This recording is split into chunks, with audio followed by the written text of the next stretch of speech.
A continuación, Noticiero Telesucesos. Clasificación A. Apto para todo público. Un noticiero pensado para usted porque se lo merece. Nos acercamos a la realidad desde diferentes perspectivas. Noticiero Telesucesos. Primera parte del Noticiero Telesucesos con las noticias más importantes del día.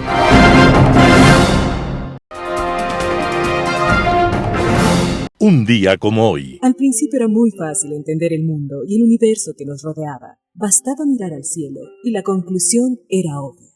El Sol se movía alrededor de la Tierra, al igual que la Luna y todos los cuerpos celestes. La segunda conclusión aparecía también obvia. Éramos el centro del universo, y el Sol y todos los astros estaban allí para alumbrar nuestra humana vanidad.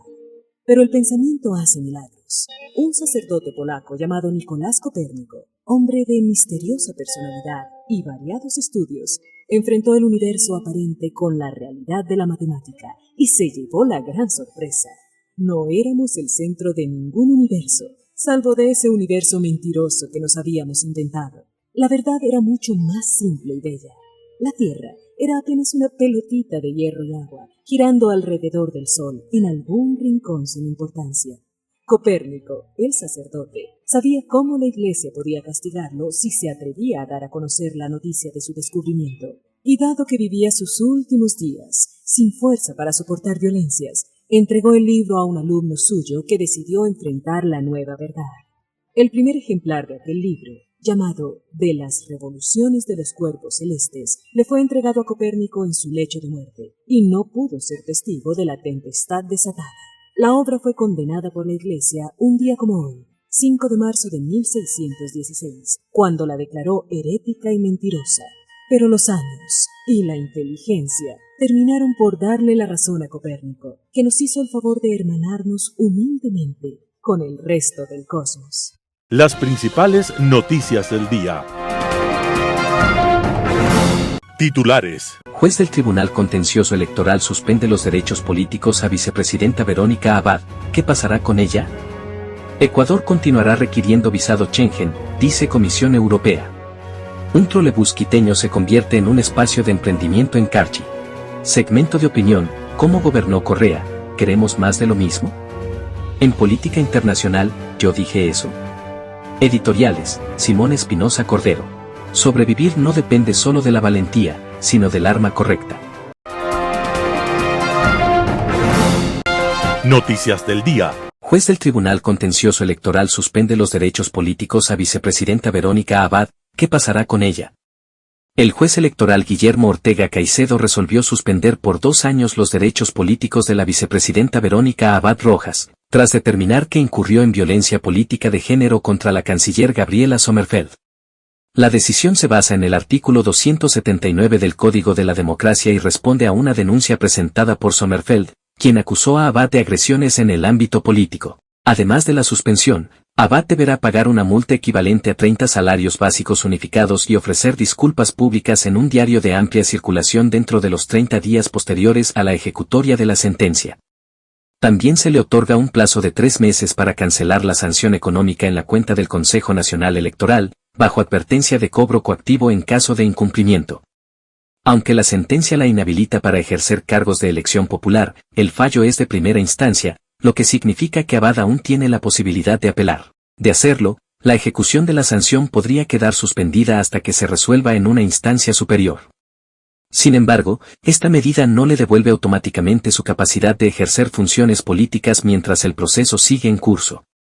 Desde diciembre de 2024, Abad ha estado en una situación de ausencia temporal, luego de que el presidente Daniel Noboa la asignara como consejera económica en la Embajada de Ecuador en Turquía. De acuerdo con la Constitución, si la ausencia temporal de un vicepresidente se extiende por más de 3 meses, esta puede ser considerada como una ausencia definitiva. En ese caso, la Asamblea Nacional debe declararla como tal y el presidente Noboa tendría que presentar una terna para designar a su reemplazo. Para que se concrete su salida definitiva, el Pleno de la Asamblea Nacional debe verificar la cesación del cargo. Sin embargo, esto podría convertirse en un obstáculo para el Ejecutivo, ya que algunas bancadas han expresado su respaldo a Abad. Entonces, el futuro de Verónica Abad depende de varios factores: su decisión de apelar la suspensión de sus derechos políticos, la postura de la Asamblea Nacional y su eventual cumplimiento o no de las funciones asignadas en Turquía. Ecuador continuará requiriendo visado Schengen, dice Comisión Europea. Cuba, Bolivia, Ecuador y la República Dominicana son los países de América Latina que necesitan visado Schengen en Europa, sin que de momento esté previsto que queden exentos de este requisito. La Comisión Europea es consciente del gran interés de muchos países, incluidos Cuba, Bolivia, Ecuador y la República Dominicana, en ser transferidos a la lista de exención de visado, pero en esta etapa, no estamos en posición de comunicar posibles cambios en las listas de la Unión Europea de países exentos de visado, informaron este viernes AF fuentes del Ejecutivo Comunitario. Por ello, seguirán por ahora en espera de conseguir esa exención que en otras etapas lograron el resto de países latinoamericanos. Aunque la decisión depende de la Comisión Europea, varios de ellos cuentan con el respaldo de países comunitarios, entre ellos España. Por su parte, la embajadora de Ecuador en Madrid, Wilma Andrade, en declaraciones a AF, recordó que España ha mostrado desde hace tiempo su apoyo ante Bruselas. Andrade destacó la demanda laboral existente en España en sectores como la construcción, la hostelería, el cuidado de ancianos o el servicio doméstico, una oportunidad para una migración ordenada, regulada, digna para los ecuatorianos. Schengen, un espacio que permite viajar libremente sin controles en las fronteras interiores, aunque fue creado por la Unión Europea, no abarca todos los países comunitarios. Actualmente alrededor de 60 países tienen exención de visado en este espacio, entre ellos todos los de América Latina menos los 4 que aún aspiran a lograrla. Un trolebús quiteño se convierte en un espacio de emprendimiento en Carchi. La historia de un trolebús quiteño está lejos de terminar. Después de casi 30 años recorriendo la ciudad, una unidad de transporte se despide de la capital para emprender una nueva ruta. Se convertirá en un espacio de emprendimiento en la parroquia García Moreno, en el Cantón Bolívar, Carchi. El municipio de Quito realizó la transferencia gratuita de este trolebús no operativo al gobierno autónomo descentralizado parroquial rural de García Moreno, con el objetivo de fomentar el turismo y la economía local. La entrega estuvo a cargo de Xavier Vázquez, gerente de la empresa pública metropolitana de transporte de pasajeros. La unidad en su nuevo destino será transformada en el proyecto Vamos al Trole, que incluirá una cafetería, un bar karaoke, un restaurante de comida típica y un espacio de venta de artesanías. Hoy, queremos entregarle un pequeño pedacito de la ciudad más linda del mundo, destacó Xavier Vázquez, recordando que estos trolebuses fueron pioneros en la modernización del transporte en Quito. Con esta entrega, Quito le da una segunda vida a su icónico trolebús, que ahora será parte de la historia y el desarrollo de García Moreno.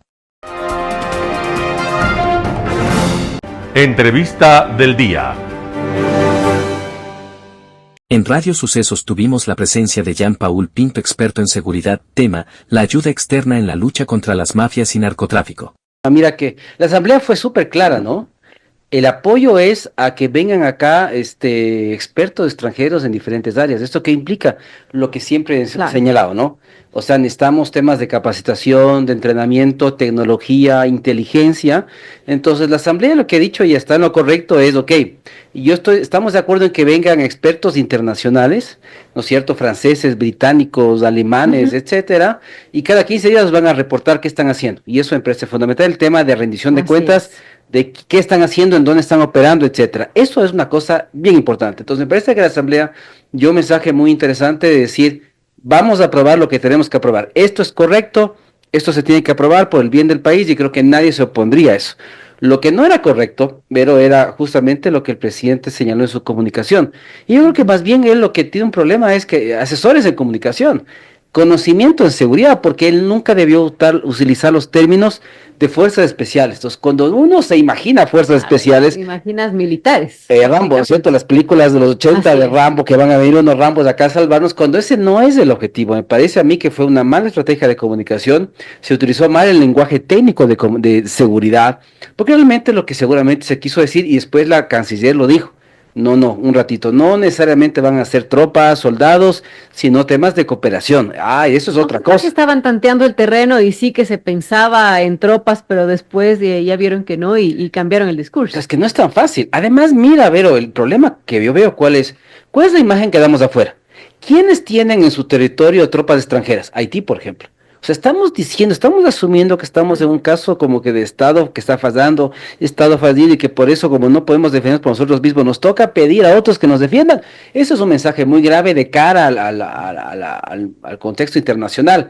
Ayer estaba viendo, por ejemplo, el índice de fragilidad de los estados, que es muy famoso a nivel mundial, y un indicador es ese. ¿Tiene usted en su país tropas extranjeras? Porque cuando tienes, te penalizan, porque se dan cuenta que tu país no tiene las capacidades de defensa. Entonces no es algo menor.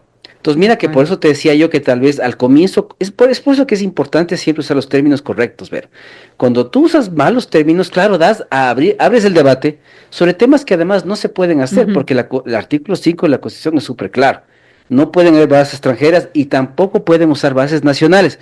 Yo lo que decía es, por último, que queremos traer gente, ok, reformemos el artículo 5, permitamos que los extranjeros sí puedan usar bases nacionales y ese sea el cambio que podamos proponer, pero bajo lo que dice la Asamblea, bajo un tutelaje, es decir, cada 15 días nos van a reportar lo que hace. Entonces, mira que eso es lo que había que diferenciar. Apoyo, cooperación, ayuda, inteligencia, tecnología, pero por supuesto, pero bajo ningún aspecto el tema de tropas, porque a nivel local e internacional damos la imagen que estamos realmente, no somos capaces de defendernos, ¿no? Y es triste porque ayer hubo el 27 de febrero la ceremonia del desfile militar, entonces, ¿qué dices a tus militares? ¿Saben qué? Como ustedes no pueden hacerse cargo, ahora sí voy a traer una persona que sí se puede hacer cargo, y la policía igual. Yo creo que lo que hay que hacer es apoyar a nuestras Fuerzas Armadas, apoyar a la policía, ¿no es cierto? Pero este tipo de anuncios no le hacen bien al país. Ahora, el Ecuador tiene igual acuerdos de seguridad firmados con los Estados Unidos y ¿de qué le ha servido? Porque seguimos en este problema de inseguridad. Ya, ahora otra cosa ahí que es importante y que tú lo señalas, ver, es que hay acuerdos firmados, no hacía falta pasar por la Asamblea, lo que hay que hacer es ejecutar. Entonces la pregunta que tenemos que hacer, y la Asamblea lo dijo correctamente el otro día, es dígame qué tanto ha avanzado en la ejecución de esos convenios, porque mira, muchas veces tú sabes cómo funciona esto, ver, se firman un montón de acuerdos, de convenios y nunca se hace nada, simplemente queda en el papel. Entonces la Asamblea hizo algo correcto, que fue decir al presidente, ¿sabe qué? Le hablamos del apoyo, pero usted nos va a reportar cada cierto tiempo qué se ha hecho. Claro. Se ha traído equipamiento, ha habido gente que nos ayuda en inteligencia, por ejemplo, que siempre he dicho, aquí debería estar operando gente del Mossad de Israel en temas de inteligencia, porque ese es el mejor servicio de inteligencia en el mundo. Entonces, están aquí, cómo operan, qué están haciendo. Eso es lo que necesitamos, saber cómo se está implementando los proyectos. Y como dice bien la Asamblea, mira, esto la canciller no necesitaba que la Asamblea le diga nada. Ella tiene que ir a buscar acercamientos, como lo hizo con la Unión Europea, como lo sigue haciendo con otros estados. Y la idea es de esto, que se sigan firmando acuerdos, pero más allá de firmar acuerdos, es el tema de la ejecución, del cumplimiento, que tengamos detrás de cada convenio gente que esté implementando y nos diga cada cierto tiempo qué se hace, porque es lo que tú dices, yo también me hago la misma pregunta. O sea, tenemos firmados tantos acuerdos con Estados Unidos, pero ¿qué se ha hecho? ¿Qué se ha implementado? ¿Quiénes han venido? ¿Qué dinero hemos recibido? ¿Qué tipo de equipamiento está en el Ecuador? ¿Tenemos drones, tecnología, inteligencia? Es un poco la información que no tenemos. Lamentablemente se ve en medio de unas denuncias de compra de chalecos y cascos que aparentemente pues no tendrían las especificidades que se pedían. Bueno, ayer salió el ministro Lofredo a hacer una demostración en un campo de tiro allí, bueno, con alguna prensa invitada, pero en todo caso, más allá de esta situación, de lo que se haya desmentido, de lo que se tenga que investigar, esto sí deja un mal sabor, ¿no? Que se pueda ofrecer a las Fuerzas Armadas un equipamiento que no cumple con los estándares de seguridad que se requiere. Además de la policía igual, entonces ambas entidades evidentemente, mira lo que implica, ¿no es cierto?, tener que ofrendar tu vida todos los días, porque la gente en las zonas más violentas del país lo que sale tal vez a morir todos los días, ¿no? Entonces es algo grave cuando tú no le das el equipamiento al caso, y ese es otro error de comunicación que tenemos en seguridad. No sabemos si la policía y los militares que operan en las zonas más violentas del país tienen el equipamiento necesario y en qué porcentajes. Por ejemplo, otra cosa que no nos han comunicado, no sabemos si tienen lo necesario para poder enfrentarse a grupos criminales, no sabemos en qué condiciones están sus OPCs, dónde viven, cómo son. Yo creo que esa realidad es importante conocerla, pero yo no sé hasta qué punto ese tipo de equipamiento que necesitamos esté al día. Y ahí es donde llega la cooperación, porque si no estamos al día y no tenemos de ese equipamiento, es decir, de hacer un mea culpa, que no es nada malo, pero el gran problema de este gobierno es que no le gusta reconocer que se equivoca y que hay cosas que no hace bien y piensan que todo está bien. No es malo equivocarse, decir, saben que este equipamiento tal vez no es el ideal. Sin embargo, ahorita que firmamos este acuerdo, en un mes llegan este tipo de cascos y chalecos y armas, y estos sí realmente son los mejores que existen. Es lo que necesitamos de parte del gobierno. En Radio Sucesos programa Impacto Informativo tuvimos la presencia de Mauricio Pozo, exministro de Finanzas, tema, el dólar en la Constitución. Más allá de la norma, más allá de que conste o no en la Constitución o en alguna otra ley, este es un tema de realidad de mercado. Recordemos todos que cuando ocurrió la crisis del año 99, renunciamos a la moneda nacional porque no confiamos en la moneda y adoptamos el dólar como moneda. Eso se ratificó en enero del año 20 y esto dio lugar a los 25 años que tenemos ahora de aceptación del dólar como moneda. ¿Qué significa esto? Esto significa que el dólar significa confianza y no existe país que no tenga moneda y no tiene confianza en la misma.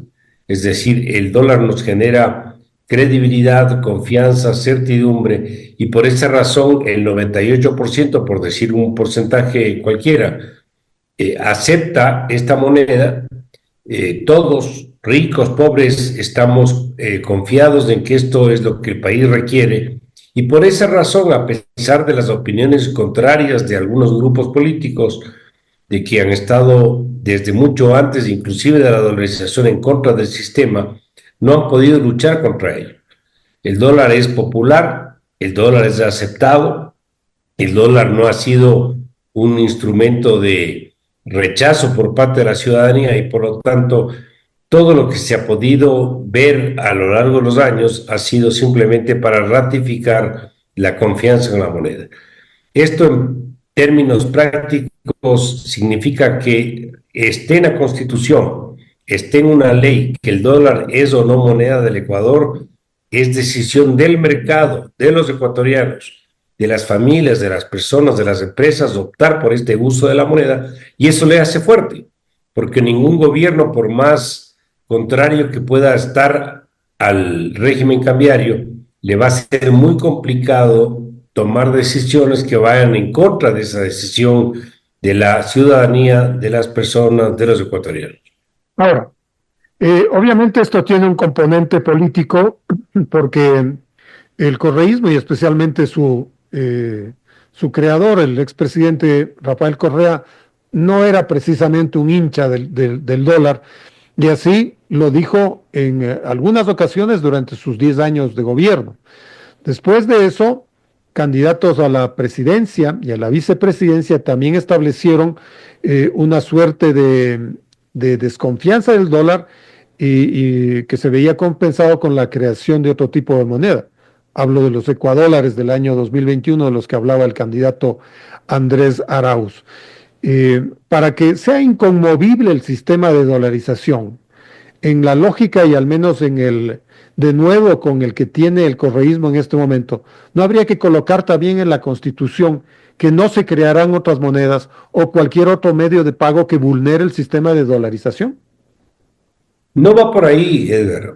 Usted puede poner en la Constitución, pero si no hace las cosas correctas de la economía, si no maneja de manera adecuada las finanzas públicas, si no tiene un sistema financiero sólido, si no tiene los mecanismos que atraigan recursos del exterior o las fuentes que nos genera liquidez interna, vale decir, por las de exportaciones, por las remesas, por la inversión, por el financiamiento externo, la dolarización no funciona. Entonces no es un tema de que conste o no conste en una norma peor constitucional, es un tema de que cree las condiciones, que esté con una economía que permite el uso de la moneda y de esta manera que ésta permanezca.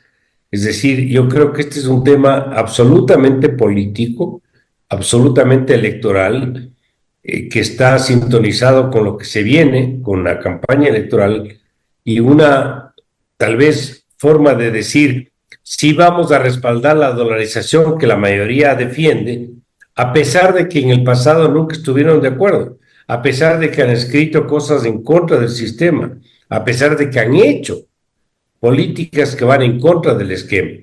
En ese sentido, me parece que no es un asunto que debe estar constante en una norma legal, sino que se haga una política económica, se aplique una política económica que permita la sustentabilidad del esquema cambiario. Se habla incluso de la permanencia del Banco Central en el futuro, porque claro, este esfuerzo del correísmo porque las cosas se coloquen en la Constitución ha creado un debate en este momento, ¿no? Ya le hablaba de los ecuadólares o cualquier otro tipo de moneda, medios de pago alternativos, dinero electrónico, etcétera, pero también de la continuidad del Banco Central como tal. ¿Usted cree que necesariamente tiene que seguir adelante el Banco Central como en la forma como ha estado en los últimos 25 años? Bueno, los que son partidarios de estar en contra del sistema sí optaron por esquemas que no fueron muy ortodoxos, por decirlo de alguna manera. Recuerde usted que tuvieron la osadía de utilizar las reservas internacionales para financiar el gasto público. Esto significó al país cerca de 8.000 millones de dólares, recursos que no estaban respaldados y que crearon lo que se llama una expansión del balance del Banco Central, es decir, un esquema a través del cual se estaba creando una moneda ficticia, dólares irreales o ficticios contra dólares reales, y esto si habría continuado, habría provocado un problema con el mantenimiento del régimen. Un panorama de noticias para su estatura intelectual.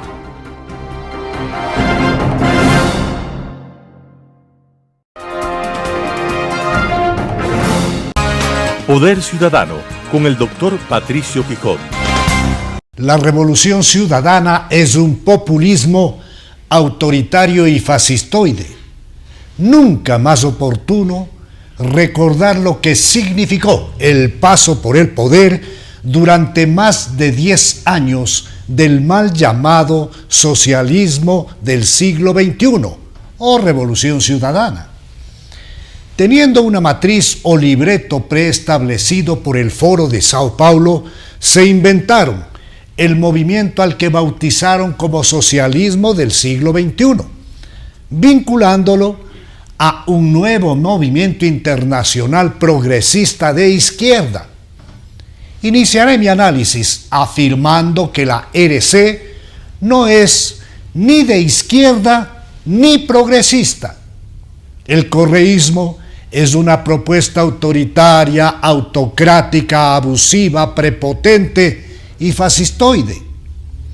El correísmo es un vulgar populismo corrupto, tóxico, disfrazado y degradante. Claro, con disfraz de izquierda progresista.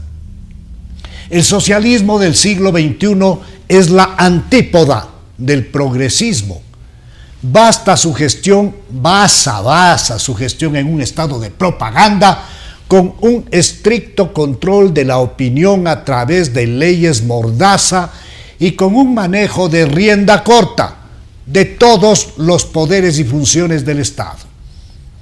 Correa, para implementar su gobierno autoritario y corrupto, tenía necesidad de controlar todas las funciones del Estado, especialmente la justicia y la fiscalía. Al inicio de su periodo, destituyó a los miembros del Congreso Nacional, reemplazándolos por los denominados diputados de los manteles. En Montecristi se dictó una nueva constitución confeccionada a la medida de las necesidades del autócrata, creándose dos funciones que se sumaron a la ejecutiva, legislativa y judicial. Se trata de la función electoral ejercida por el Consejo Nacional Electoral y el Tribunal Contencioso Electoral, y una función denominada de transparencia, que dio origen a ese mamotreto llamado Consejo de Participación Ciudadana y Control Social.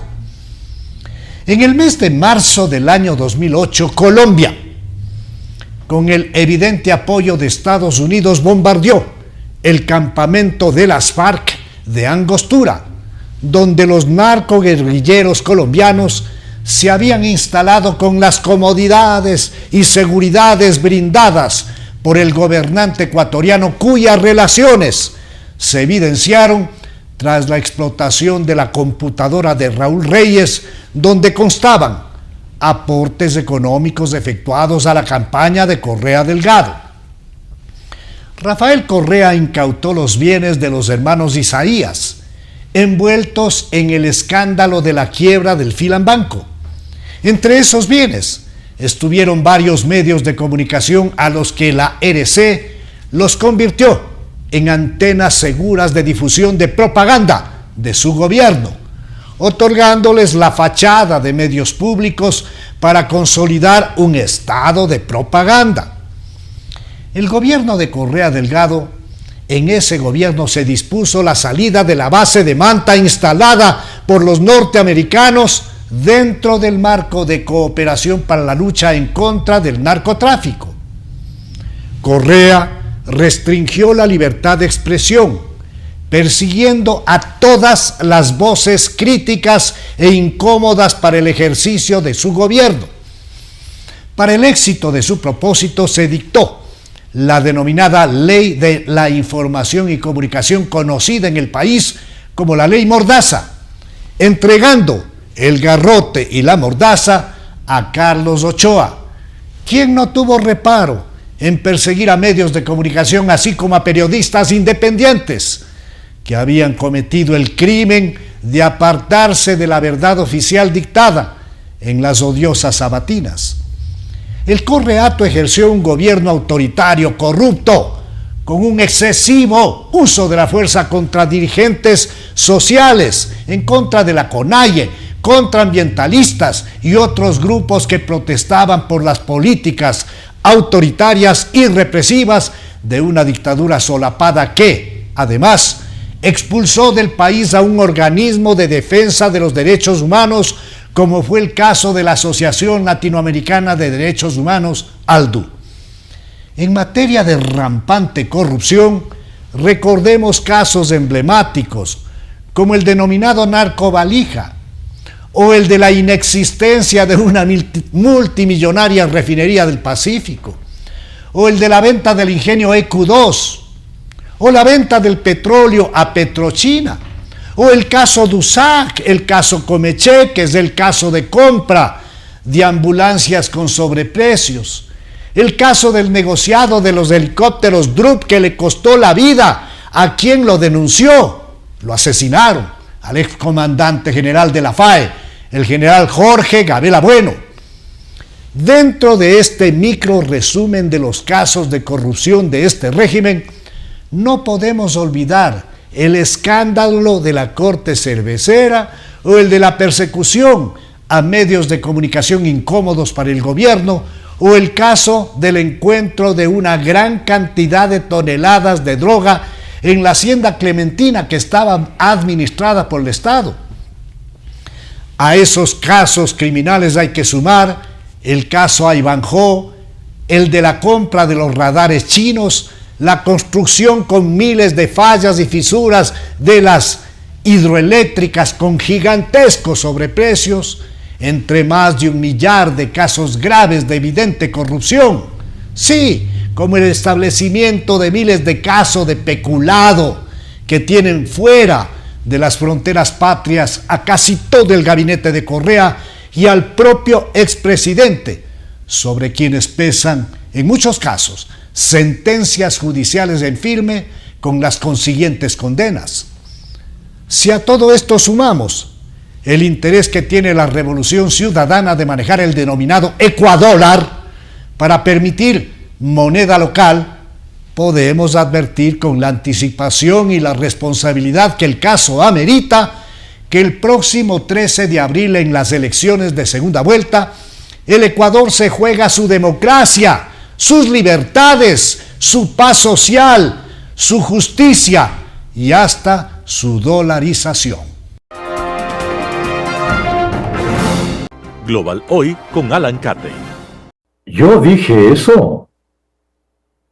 Hace poco más de una semana se produjo un intercambio ríspido entre los presidentes Trump y Zelensky cuando el primero envió un emisario, Scott Bessent, el secretario del Tesoro, con un documento para ser firmado por Zelensky en el que se estipulaban una serie de exigencias norteamericanas exigiendo la entrega de 500.000 millones de dólares como pago por parte de Ucrania por las entregas de armas, municiones y equipos militares a lo largo de los últimos 3 años para las Fuerzas Armadas ucranianas en su resistencia contra la agresión rusa. El documento que de forma insistente exigió se firmara el secretario del Tesoro, al parecer exasperó a Zelensky, que lo rechazó elevando la voz. A renglón seguido se produjo la respuesta de Trump, que tildó al presidente ucraniano de dictador, pues no había llamado a elecciones durante la guerra, algo que resultaba poco menos que absurdo, dados los riesgos que esto habría significado para los eventuales votantes en medio de los bombardeos rusos, además de la restricción legal por el estado de emergencia que vive el país a raíz de la agresión rusa. Sorprendente resultado que hasta Putin haya comprendido esta realidad, declarando que no procedía la elección en tales circunstancias. Pero Trump fue más allá, tachando a Zelensky de cómico mediocre y de incapaz por no haber podido lograr un acuerdo de paz con Putin durante 3 años de guerra que además, según Trump, la había provocado Ucrania. Zelensky respondió con notable sobriedad que Trump se hallaba envuelto en una nube de desinformación rusa y que sus exigencias de pago excedían en 4 veces el monto de la ayuda prestada, que no excedía de 120.000 millones, que no es poco. Se negó, según sus palabras, a condenar a 10 generaciones de ucranianos al pago de una deuda falsa. En medio de estos dimes y diretes, Trump se empeñó en establecer conversaciones de lo que él denominó paz con Putin, cuya condición real de dictador que encarcela a opositores, como en el caso de Navalny, para que muera en inexplicadas circunstancias en el Gulag al que lo enviara, o que mueren envenenados o se caen de pisos altos. Esto no parece molestar a Trump. En dichas conversaciones resultó por demás extraña la ausencia de la contraparte agredida, cuyo territorio está ocupado en un 20% y que ha sufrido destrucciones masivas en sus infraestructuras, viviendas, escuelas y hasta hospitales por los indiscriminados ataques rusos, que además han cometido crímenes de guerra y contra la humanidad en Bucha o Irpin, ampliamente documentados, así como el secuestro de cientos o miles de niños de los territorios ocupados por Rusia, asunto por el cual la CPI, la Corte Penal Internacional, ha encausado a Putin como responsable por crímenes de lesa humanidad, algo que al parecer tampoco le quita el sueño a Trump.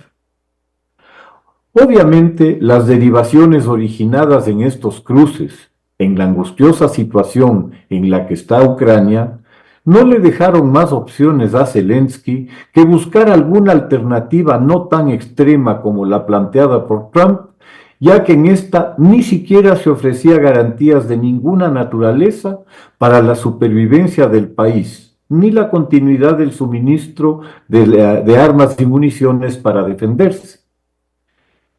Al parecer, las posiciones se han ido aproximando y las diferencias se han reducido al punto que Zelensky, que se reunirá hoy, 28 de febrero, para suscribir un acuerdo que, según informes de autoridades ucranianas, establecería una especie de joint venture, un emprendimiento compartido al 50% para la explotación de minerales, de gas y de petróleo, para la reconstrucción que se deberá emprender en Ucrania tras alcanzar algún tipo de acuerdo de paz. Cuando algún medio le preguntó a Trump por el epíteto de dictador que había endilgado a Zelensky, su respuesta fue preguntar: ¿yo dije eso? Semejante respuesta admite 2 explicaciones obvias y posiblemente varias otras muy alambicadas. La primera el retorno de los fantasmas de la última parte de la administración Biden, en la que las lagunas mentales del expresidente lo llevaron a declinar su candidatura en favor de su vicepresidenta. Si el presidente Trump ya no recuerda cómo trató a otro mandatario a la semana de haberlo insultado, nuevamente estaríamos ante un presidente senil, carente de memoria, con los riesgos que origina tal condición. Los erráticos bandazos que se han dado con los anuncios de Trump sobre la imposición de aranceles que se postergan y se vuelven a imponer en la misma semana, de las extensiones de licencias a Chevron para ser retiradas enseguida, no sin antes acusar a la administración anterior por concederlas, podrían apoyar la noción de alguna forma de demencia senil en Trump, al igual que sus delirantes declaraciones sobre Canadá como el 51º estado de los Estados Unidos y sobre el gobernador Trudeau o la propuesta de compra de Groenlandia o la recuperación del Canal de Panamá, que sugerirían una grave desconexión con la realidad. Hay unos síntomas como los descritos que darían un fundamento a este temor, como queda visto. La segunda opción es más prosaica y vulgar, por lo que se comprenderían estos eventos como la práctica habitual o de un cínico o de un mafioso. La escena del secretario del Tesoro forzando la firma del documento que se le puso delante a Zelensky parecería sacada del famoso film de Coppola ganador del Oscar, El Padrino, que propone una oferta que no se puede rehusar. Obviamente, en los momentos que vive Ucrania, se puede válidamente interpretar las exigencias que Trump plantea como un chantaje usurario a sabiendas de que la supervivencia de Ucrania como Estado y como nación dependen de su capacidad de seguir defendiéndose, algo que el propio Trump señaló el martes 25 cuando afirmó que la firma del acuerdo le daba a Ucrania el derecho a seguir defendiéndose. Una declaración repugnante y maliciosa por la que en efecto pretende desvalorizar el sacrificio de un país, de sus muertos y mutilados en los frentes y entre sus civiles, mujeres y niños, pretendiendo vincular el derecho a vivir y a luchar de un pueblo a una transacción mercantil. Llegados a este extremo, resulta del todo válida la demanda de Zelensky de la inclusión en el acuerdo de una cláusula por la que se garantice la seguridad de Ucrania a futuro frente a nuevas agresiones rusas por parte de Estados Unidos, pues la cesión del 50% de los beneficios del acuerdo, al haber sido rechazada la pretensión de tratarlos como el reembolso de un préstamo, solo se los puede considerar como un pago por protección, al estilo de las mafias, más aún si se considera la negativa norteamericana para el ingreso de Ucrania a la OTAN. Sin alguna de estas dos posibles garantías, pensar en la supervivencia de un Estado ucraniano frente a las ambiciones imperiales de Putin sería algo ilusorio. Queda por verse si, dentro de este segundo escenario, exista el honor del padrino para la protección de quienes por ella pagan. Muchas gracias. Editorial. Sobrevivir no depende solo de la valentía, sino del arma correcta. Simón Espinosa Cordero. ¿Apoyo de fuerzas extranjeras en la guerra contra el narcotráfico y el crimen organizado? Por supuesto que sí. O se lucha con las armas adecuadas y el respaldo necesario, o se condena a la nación a ser extinguida por las fuerzas criminales que la acosan. No hay más opciones. Las llamadas bandas progresistas, junto con sus tropas, se han apoderado del destino de algunos países. En las últimas décadas, afortunadamente, están en declive. En su afán de dominación, han malversado dos instituciones históricas, los derechos humanos y el concepto de soberanía. Se han utilizado los derechos humanos tendenciosamente, según las circunstancias. El crimen internacional controla gran parte del mundo e impone que los derechos humanos deben protegerlo, incluso en perjuicio de sus víctimas. La soberanía ha sido manoseada de manera flagrante y escandalosa al traicionar la esencia de su verdadero alcance. Antes, la soberanía se concebía como el poder exclusivo de un Estado para gobernar su territorio sin injerencias externas. Hoy, además, se la entiende en términos de protección de los intereses nacionales, su seguridad, bienestar económico, estabilidad política y proyección internacional. Como puede apreciarse, el bien protegido por la soberanía, atendiendo al reto de los tiempos y al devenir histórico, ha migrado desde el concepto de territorio del Estado al pensamiento de protección de los intereses nacionales tanto en el orden interno como en el externo. Por tanto, el tema tradicional de la soberanía ya no se agota en las autonomías dentro de las fronteras, como ocurría en los tiempos del Estado-nación. Hoy tiene un alcance mucho más moderno y extenso, por la obligada cooperación entre países y la debida protección de los derechos fundamentales universales. Este desarrollo ha enriquecido la noción de soberanía, y permite que los estados actúen dentro de un marco de responsabilidad compartida y de interacción y apoyo mutuo. Y todavía más, cuando se enfrentan a un enemigo común, el crimen internacional organizado y sus más crudas expresiones, el narcotráfico, la delincuencia desatada y la criminalidad que azotan a varias naciones del mundo. El hecho de que el gobierno ecuatoriano busque la colaboración de fuerzas policiales y militares internacionales para combatir su descarnada y desigual guerra contra el narcotráfico, un fenómeno de alcance global, es, por demás, obvio y necesario. En otro contexto, la experiencia de Ucrania, que libra una guerra para defenderse de la invasión rusa con el aporte económico y militar de Europa y Estados Unidos, es un claro ejemplo de esta realidad internacional.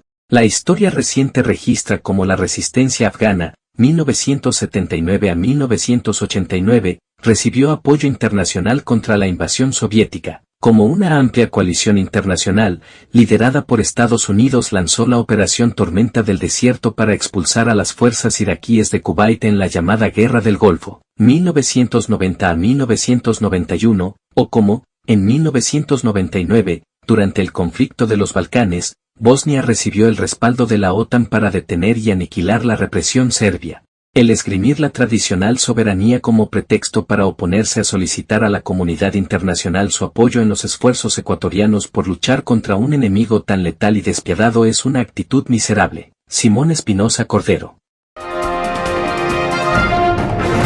Noticias internacionales. Gases de efecto invernadero, una amenaza silenciosa para América Latina.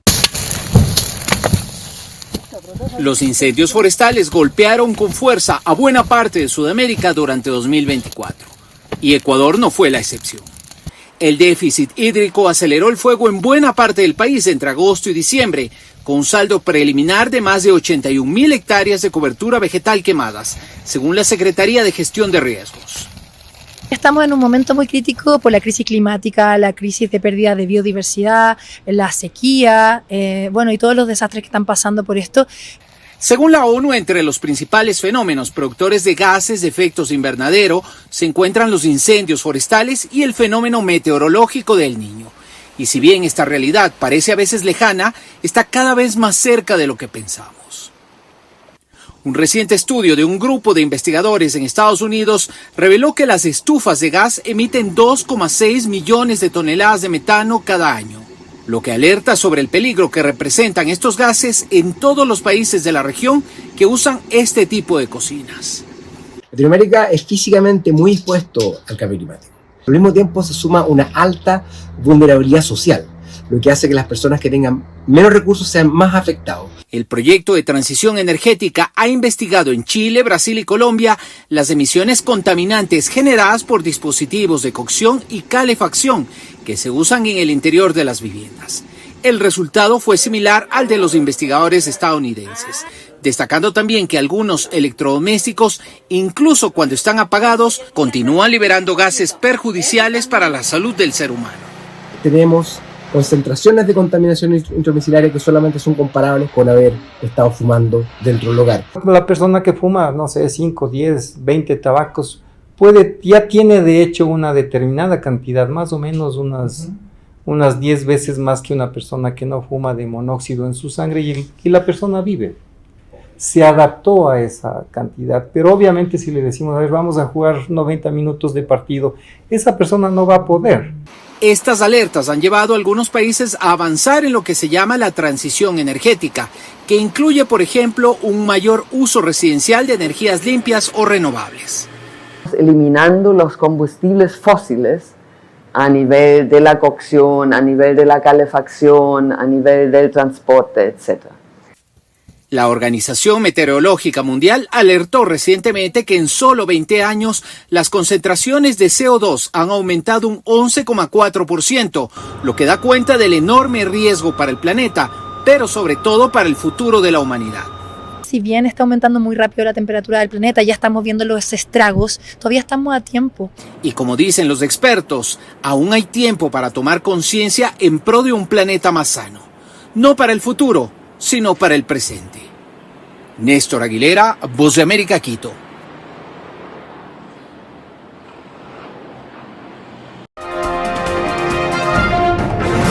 Los hermanos Tate regresan a Florida pese a sus cargos por tráfico de personas y abusos sexuales. Los hermanos influencers Andrew y Tristan Tate han aterrizado en Florida después de que las autoridades de Rumanía levantaran sus restricciones de viaje legales. Los Tate fueron detenidos a finales de 2022 acusados de atraer y explotar sexualmente a mujeres en Rumanía, entre otros cargos. Andrew Tate también fue acusado de violación. Ambos hermanos niegan los hechos. En diciembre, un tribunal dictaminó que el caso no podía ir a juicio debido a múltiples irregularidades jurídicas y procesales por parte de los fiscales. Sin embargo, el caso continúa abierto. El levantamiento de las restricciones de movilidad de los influencers ultraderechistas se producen después de que miembros de la administración Trump mostrasen interés por el caso en la conferencia de seguridad celebrada recientemente en Múnich. El gobernador de Florida, Ron DeSantis, ha dicho sin embargo que los hermanos no son bienvenidos en su estado. Florida is not a place where you're welcome with that type of conduct in the air. And I don't know how it came to this. We were not involved. We were not notified. Los acusados son partidarios del presidente estadounidense Donald Trump. Cuando se le preguntó si su administración había presionado al gobierno rumano para que liberara a los Tate, Trump ha asegurado que no sabe nada del caso. No, nothing about that. I don't know. You're saying he's on a plane right now? He's back. They already did. Yeah, I just know nothing about it. We'll check it out. We'll let you know. Las batallas legales de los hermanos Tate no se limitan a Rumanía. 4 mujeres británicas han acusado a Andrew de violencia sexual y abusos físicos, pero la Fiscalía inglesa ha optado por no procesarle de momento. Queda por ver si la Fiscalía de Florida presentará algún tipo de cargo.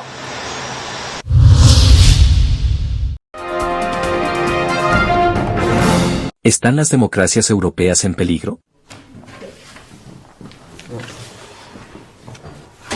A pesar del declive democrático a nivel mundial, las democracias gozan de buena salud en Europa, según un nuevo informe. De los 10 países más democráticos del mundo, 9 están en Europa y la mitad de ellos son países nórdicos. Los estados se dividen en 4 tipos de regímenes políticos: democracia plena, democracia imperfecta, regímenes híbridos y regímenes autoritarios. Ningún país europeo está clasificado en esta última categoría. Con una puntuación de 8,38 sobre 10, Europa Occidental tiene el índice de democracia más alto del mundo. Sin embargo, el informe menciona un descontento general entre los votantes que alimenta a los partidos contrarios a la corriente dominante. In Europe in 2024, the score edged up slightly, and of course we know we had a number of elections in Europe, and most all of the countries in Europe are rated either full democracies or flawed democracies. El informe también destaca algunos cambios notables. Con una puntuación de 7,99, Francia ha pasado de ser una democracia plena a una democracia defectuosa, tras la inestabilidad política provocada por las elecciones anticipadas y la caída del gobierno Barnier. So it was really this functioning of government that brought France down just below that 8% mark. So I don't think it's an irredeemable situation for France to move back above that number 8 marking. if they can improve the functioning of government over the course of the next year. Por el contrario, Portugal, la República Checa y Estonia pasaron de la democracia imperfecta a la democracia plena. In Portugal, we saw an improvement in two areas, functioning of government and political culture. And that's really what brought Portugal's score back just above that 8% mark. En una escala del 1 al 10, el índice de democracia se basa en 5 criterios: proceso electoral y pluralismo, libertades civiles, funcionamiento del gobierno, participación política y cultura política.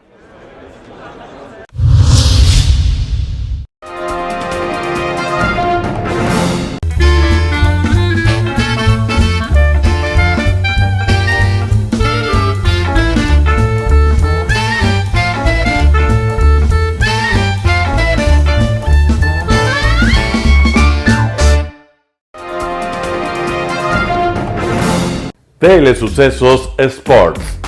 Deportes, deportes, deportes. Todas las tardes, 4 horas de lunes a miércoles, de 14 a 17 horas. Los jueves y viernes, 6 horas, de 12 a 20 horas. Desde Arena Telesucesos. Transmisiones en vivo, siempre Ecuavolley. Y luego, deportes para recordar. Todas las tardes, deportes en Telesucesos Sports, bajo la dirección del arquitecto David López. La visión objetiva de quien vive el deporte. Sucesos deportivos, visión de un equipo de opinión joven de comunicadores. Telesucesos, llegamos con nuestra señal a los sectores populares de nuestra ciudad. Quienes no tienen televisión por suscripción atenderán nuestra señal sin costo en Canal 29 UHF Telesucesos. Siempre ecuatorianos, resaltamos nuestra identidad. El básquet, esgrima, tenis de mesa, taekwondo, box y muchos deportes más en Telesucesos Sport, sin costo desde la comodidad de su hogar en Telesucesos Canal 29. Arena Telesucesos es una importante y funcional edificación cubierta dispuesta para la práctica y desarrollo de eventos del Ecuavolley. Si deseas asistir a los encuentros en vivo de Ecuavolley, comunícate con nosotros a los números de teléfono 2021-224 o al 0989-973-725. Ven con tu familia y amigos a vivir la emoción del Ecuavolley. Emoción sin límites los días jueves y viernes desde la comodidad de su hogar. Resaltamos nuestra identidad como ecuatorianos iniciando transmisiones en Telesucesos del Ecuavolley, que representa, luego del fútbol, el deporte más popular de nuestro país y el que practican los ecuatorianos residentes en muchos países del mundo. Nuestra señal será transmitida en directo por televisión abierta en la ciudad de Quito y a través de las redes sociales a todo el país, así que llegará a Estados Unidos, España e Italia, creando a través del Ecuavolley un nexo fraterno entre ecuatorianos y entre los inmigrantes de nuestro país. Anuncie en Telesucesos Sport y llegue con nosotros a lo más importante del deporte popular. Telesucesos, con sus transmisiones, jerarquizará esta práctica deportiva, convocando importantes competencias de Ecuavolley dentro y fuera del Ecuador. Llegando con deportes no atendidos por los medios de comunicación que han concentrado su acción en el fútbol. El tenis, box, golf, racquetball llegarán a su pantalla de televisión en tiempo real a través de Canal 29 UHF, competencias que podrán ser atendidas a través de Facebook, YouTube y vivir los encuentros deportivos en directo y en tiempo real. Esté atento a nuestros horarios especiales de transmisión los fines de semana y feriados. Usted y su familia disfrutarán desde la comodidad de su hogar de las emociones del Ecuavolley, deporte tan nuestro. Somos inéditos y para ello disponemos de un escenario cubierto propio, Arena Telesucesos, desde donde transmitimos nuestros encuentros masculinos y femeninos de este deporte. Simple y gratuito. Llama a nuestros números de contacto 2021-224 o al 0989-973-725 y regístrate como invitado especial para nuestros eventos en vivo. Arena Telesucesos, el escenario cubierto para la práctica del deporte 100% ecuatoriano, el Ecuavóley.